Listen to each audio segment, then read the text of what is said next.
60,000 people live on a rock with zero resources. Lock in. The Atlantic, there's an island that has zero natural camera. And bring it like you do it. Resources. Sits totally isolated and is a literal bullseye for Hurricane Alley. Geographically, it should be a desolate rock that we collectively ignore, but instead, it's an incredibly wealthy country with over 60,000 people. Why? Because this tiny island placed billion-dollar bets on the world's worst natural disasters. I'm Jeff, and this is the incredible geographic story behind Bermuda. When most people think of Bermuda, they have no resources whatsoever. Immediately picture the Caribbean. They imagine it sitting down near Jamaica, Puerto Rico, or the Bahamas, likely because they share a similar name. Surrounded by isn't Bermuda really known for the Bermuda Triangle? Like, isn't it like a bunch of ships have went missing throughout, like, all of civilization, like, riding through that? Typical neighbors and calm, shallow seas. But this is a massive geographic misconception. In fact, Bermuda isn't in the Caribbean Sea at all. It's located entirely alone in the vast, seemingly endless expanse of the North Atlantic Ocean. To put its location in perspective, the closest landmass isn't another island. It's the coast of North Carolina, specifically Cape Hatteras, which sits about 650 miles or 1,050 kilometers to the west. To drive this point, Bermuda's away from literally everything. Even further, if you were to hop in a boat and sail straight east from Bermuda, you wouldn't hit land again until you crashed into the coast of Morocco in North Africa, over 3,000 miles away. There are no neighboring islands to trade with. There's no protective archipelago to break the oceans. So Bermuda is closer to North Carolina than any other Caribbean country. I did not know that. Fury. Bermuda is a lone speck in the deep blue, which begs the question, why is it there at all? And more to that point, how does a solitary landmass just pop up in the middle of nowhere? The answer lies deep beneath the ocean's surface, in a violently explosive past. Bermuda is actually the very tip of a massive, extinct underwater volcano known as the Bermuda Pedestal. Millions of years ago, a geologic hotspot punched a hole through the Earth's crust, spewing there's lava an underwater volcano underneath Bermuda?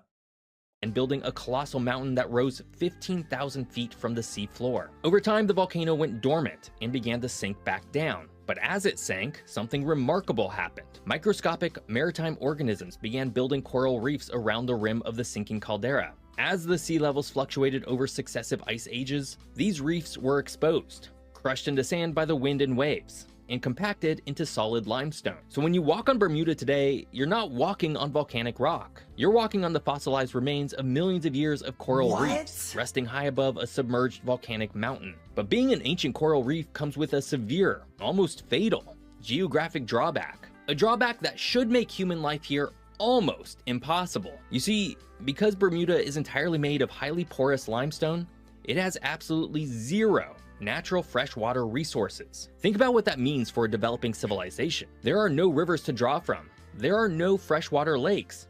There are no deep aquifers to pump drinking water from. When it rains, the water simply filters straight through the porous rock and mixes with the salty ocean water below. For a landmass located hundreds of miles from the nearest drop of fresh water, this is a geographic nightmare. You can't grow vast fields of crops without water. You can't support a massive population without water. You'd think that this sheer lack of basic survival resources would make it completely uninhabitable. Yet, somehow, the people of Bermuda didn't just survive this. They engineered their way around it using a brilliantly simple architectural trick involving their white, stepped roofs. Something we'll talk about in a bit. But before we get to human ingenuity, we need to talk about the water surrounding the island. Bermuda sits entirely within the Sargasso Sea, a fascinating region of the Atlantic and the only sea on Earth that has no land boundaries. It's defined entirely by ocean currents, forming a massive... Is he gonna talk about the Bermuda Triangle now? Slow-moving vortex. More importantly, Bermuda owes its entire climate to one specific, powerful current, the Gulf Stream. Even though Bermuda sits well above the Tropic of Cancer, and therefore is well outside of the tropics zone, the warm waters of the Gulf Stream flow directly past the island and give it a similar tropics-like climate as the islands have in the Caribbean. This oceanic conveyor belt acts as a massive geographic space heater, keeping Bermuda pleasant year-round. and allowing those coral reefs to thrive is the exact fuel needed to power the planet's most destructive storms. And in the ocean, the island is routinely battered by Category 3, 4, and even 5 hurricanes, God. with no mountains to break the wind and God, no mountains? So the hurricanes just come in and clobber this thing. no larger landmasses to absorb the storm surge. Bermuda takes the full, unfiltered brunt of the Atlantic's fury. By all logic, a flat, isolated island with no rivers, no natural resources, and a guarantee of catastrophic storms should be a desolate rock. And for a very long time, it was exactly that, a place completely avoided by humanity, a cursed island. What? The Isle of Devils. Unlike almost every other part of the planet, for millions of years, Bermuda sat completely alone. And when human beings finally started crossing the oceans, it stayed that way. In fact, when the Spanish sea captain Juan de Bermudez first spotted the island in 1505, he made a crucial discovery. Bro named the island after himself. Absolutely no one there. Zero native population. Unlike the islands of the Caribbean, which were home to thriving indigenous civilizations, Bermuda's extreme isolation meant no humans had ever found it. It was a complete blank slate. But surprisingly, the Spanish didn't want it. As sailors approached the island, their wooden ships were regularly ripped to shreds by the treacherous, hidden coral reefs surrounding it. Those who survived the wrecks and made it near the shore reported hearing terrifying, demonic shrieking echoing from the there's anything more terrifying than being like stranded at sea on a desert island. Forest at night. The Spanish quickly named it. Yeah, would you rather be stranded at sea on a desert island or be stranded in space? I guess I'd have to go with sea there. Yeah, would you go with sea or space? I think I would go with sea there, man. Of devils and avoided it like the plague. Now, it turns out the demons were actually just the loud, eerie mating calls of the native cahao bird, mixed with the grunts of wild pigs left behind by earlier shipwrecks. But at the time, the island was deemed cursed, and so it sat empty for another century. It would take a massive... They deemed the island cursed and no one touched it for 100 years. Terrifying natural disaster to finally force humans to settle the Isle of Devils. In 1609, an English ship named the Sea Venture was carrying colonists to the new settlement of Jamestown, Virginia. But en route, they sailed straight into a massive hurricane. Taking on water and rapidly sinking, the ship's admiral spotted Bermuda and intentionally drove the vessel into the island's reefs to prevent it from going down in the deep ocean. All 150 people survived. They spent 10 months on the island. Chad. Wait, he saw a hurricane and intentionally crashed? What a Chad, bro. Oh my god. Building 2 new ships from the wreckage and native timber to finally sail on to Jamestown. But the island had made an impression. It wasn't a cursed wasteland. It was actually quite beautiful. And so, a few men volunteered to stay behind to hold the claim. And by 1612, the English officially colonized Bermuda. But settling the island was one thing. Surviving it was another. Remember that total lack of fresh water we talked about? The early English colonists had to solve this geographic nightmare immediately. Their solution was brilliantly simple, and it completely defined Bermuda's architecture. They began carving their roofs out of local limestone, arranging them in a distinct stepped terrace pattern. Wait, why would they carve their rooms out of limestone though? Like, why would they carve their roofs out of that? And painting them white to reflect the sun and purify the water. When it rained. Wait, what? That's actually high IQ. The steps slowed the water down, catching every single drop and funneling it into large underground cisterns. Even today, it's written into Bermuda's building codes that every single house must catch its own rainwater this way. But while they had solved the water problem, they still had an economy problem. The colonists quickly realized that growing cash crops like tobacco was a dead end. The island was simply too small, and the limestone soil was too shallow to compete with the massive agricultural plantations in Virginia or the Caribbean. If you can't grow things and you have no minerals to mine, how on earth do you build an economy on a tiny rock in the middle of the ocean? You turn to the ocean itself. Bermuda pivoted hard. They used the incredibly strong native Bermuda cedar to build famously fast and agile ships. They abandoned agriculture and became a maritime powerhouse. Bermudians dominated the regional salt trade, and perhaps most intriguingly, they turned to privateering. Essentially highly organized, state-sponsored piracy. For a long time, Bermuda's economy thrived on legally intercepting enemy ships and taking their cargo.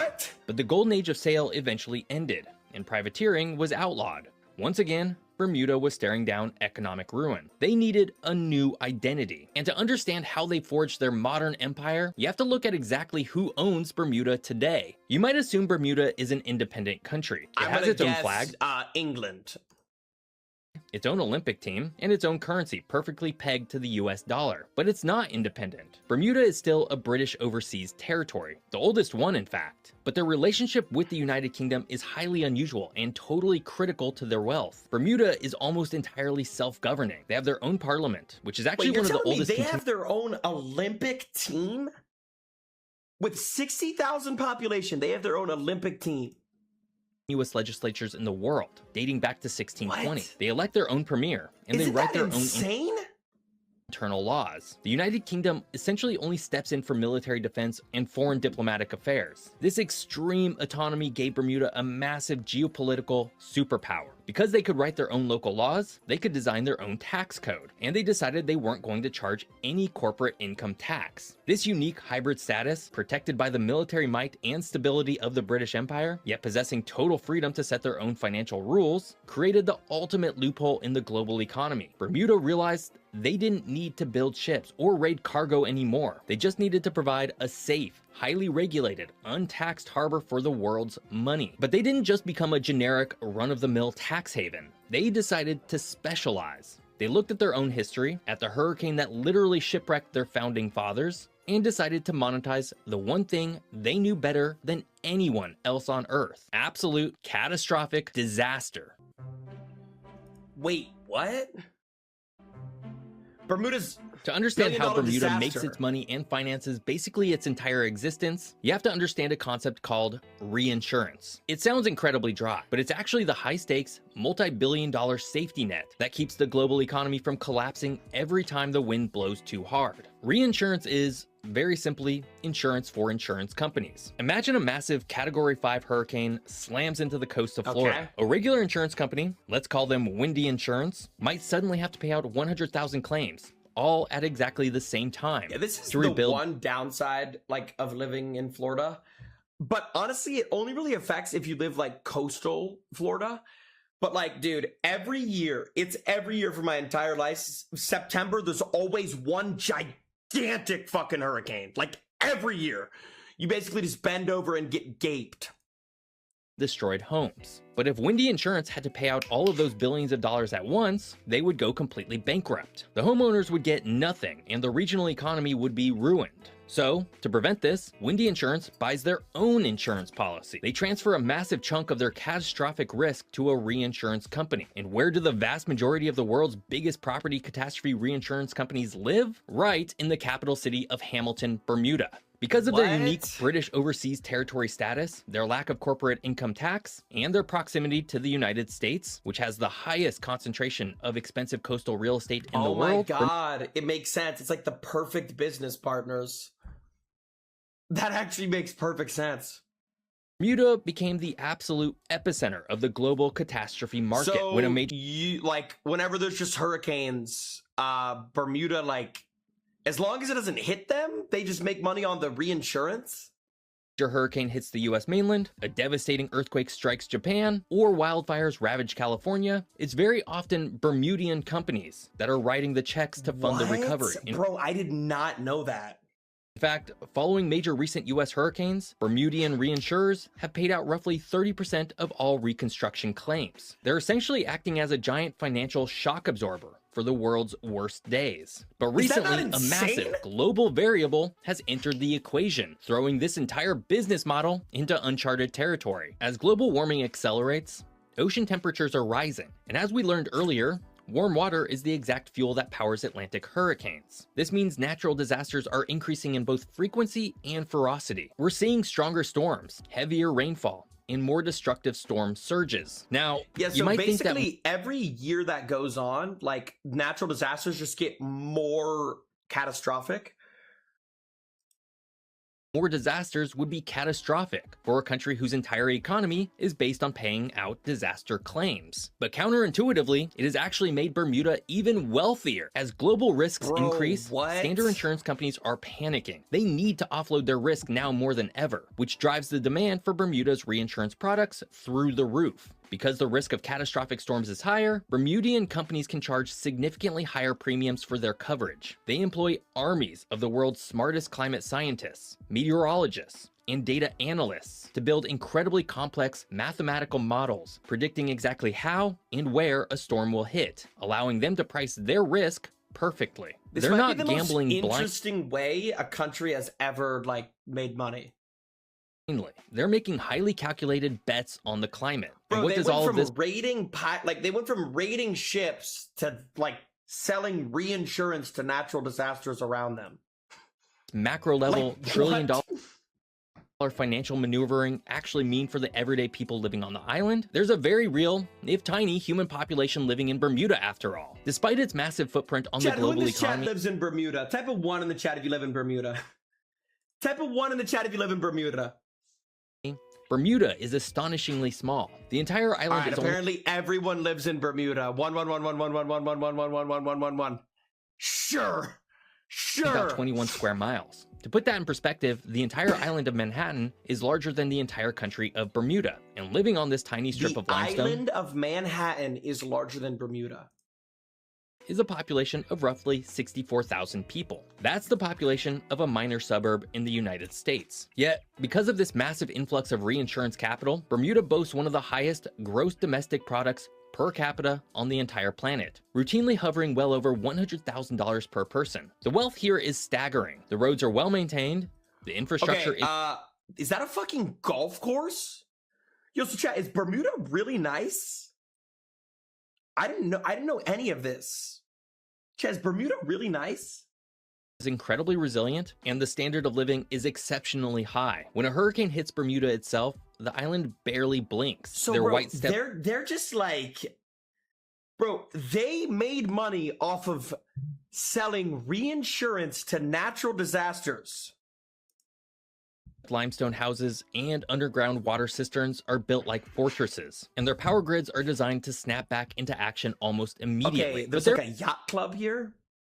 There is a catch, and it's a painful one for the locals. Because Bermuda is an isolated 21 square mile rock with zero natural resources and no major agriculture, absolutely everything has to be imported by ship or plane. Yeah, this is what I was wondering, just there has to be ships there every day. I mean, they can't go anywhere.